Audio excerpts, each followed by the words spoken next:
everyone, I just got done watching my girl, The Socialite Life's video about Love and Hip Hop ATL. And that is a show that her and I talk about all the time, but I wanted to give you my opinion on the situation. First off, Sandy, your impressions are dead on. Like, I don't even know how you do that with a straight face, because I know you and I've been trying to do that Stevie, and it is not working for me. So you go ahead with that. I'm not even going to try to embarrass myself with that right now. But so many things wrong with this episode, so many things wrong with this whole series, and it is so scripted. Even when you look up Stevie J, anything about it, if you look up any of the show, it says he is a participant on the scripted show Love and Hip Hop ATL. So how Mimi's gonna go out there and pretend like everything is all real, because really, like you said, ain't no woman gonna go to counseling with her man and another woman. That is never, ever, ever going to happen unless she was getting paid to go there. Just like K. Michelle said, Rashida, you was right next to me every week getting your check, coming to all my meetings, sitting there while I'm crying. But now that it's over and you ain't getting those checks, you don't take my side. And that is one thing that really did upset me the most about that show, is because I really liked Rashida. I thought she was the coolest person on the show. I mean, she did her husband kind of wrong, because she should have wouldn't have had that meeting without talking to him first. Because if he's supposed to be your partner, you should be like, honey, we're not going in the steps we should be going in. We need to sit down and discuss what we can do to go to the next level. And if you can't get there with me because you ain't been there, let's go find somebody who can give us the guidance we need to get to that next step. But she didn't even do that. She went behind his back and did it. And that is some shady ass shit. So, don't know if I can cuss. We'll bleep that later. But anyways, so that was a main bone of contention with me. Also, how you gonna call somebody out? She just told you that man sat there and beat her. She was raising money for victims of domestic violence. She out there doing all these things to call attention to domestic violence, and you could be like, well, he didn't apologize because maybe he didn't do it.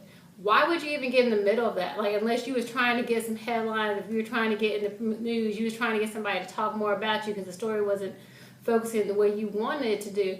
But why would you even say anything? Like, you should have just been like, you know what, I'm sorry that happened, but you know, I'm friends with him and his new wife, so I prefer we just don't have these conversations.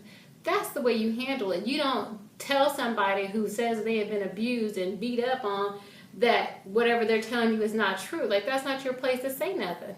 I don't know about them other characters. I don't know who has fake what and what. I don't think Jocelyn, I can't imagine that booty to be real. But if it is real, you know, I don't know what she's doing, but she's doing it right. She don't need a Brazilian butt lift. She already got something going on way better than that. So maybe she can make a workout video. Mimi, sad, shame. I don't know what her problem is. She says she has all this money. She didn't need him. She already had her own company. She's doing all these things. Then why are you with him? You know, I just looked him up because Sandy talked about that picture. So, of course, I had to check out the picture because I wanted to see, because he is not attractive to me, at least. He don't seem like he got stuff going on for him. So I don't know why all these women are killing themselves to be with him. So I did check that out. And you're kind of right. He is working with some little extra stuff. So that may be something that is making these women stay. Like you said, Jocelyn's the only person being honest about it. Like, she knows who he is. She knows what he's about. She's trying to get that money.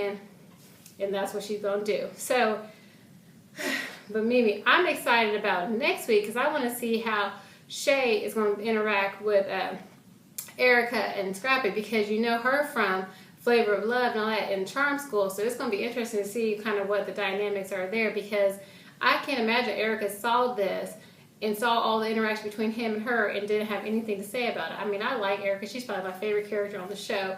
She just gets put in these rough situations, but I hope she wasn't blind to how he was talking to her and how he was trying to move on with the future with her, while in the same breath he was telling her that they was going to be together. So we'll have to see how that all works out. And the previews for next week look great. I can't wait to see everybody's videos on that next week, because it's going to be a mess. It is going to be a mess, honestly. And Benzino, that relationship was fake. That was just fake, fake, fake. Because how you going to talk about how the girl says she can't trust you? She out on dates that look staged. I mean, everything about her date looks staged. And then you go out and buy her a ring. Like, that don't make any sense. Y'all dated for like 3 weeks. Who would go buy a ring for her? You knew that that wasn't going to work. So I like that in the preview she calls him out about having some chicken down. I can believe that. Like, I think that's what really happened. But it was kind of wrong the way he pulled out the ring and then said, well, no, you are not going to get that now.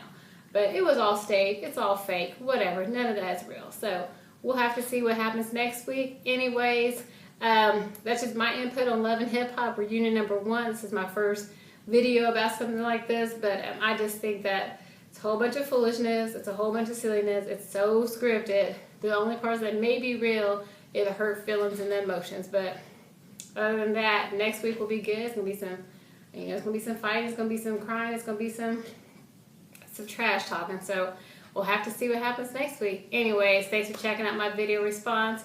As always, friend me on Facebook, Strive to Be Best Me. Check me on Twitter, I Strive to Be Best Me. And hopefully next week, since I'm going to try to get my kids to bed early, I can watch this live. So that way I can read all your guys' Twitters instead of having to wait 2 days to watch it and having to hide from technology. So anyways, thanks so much for checking my video out.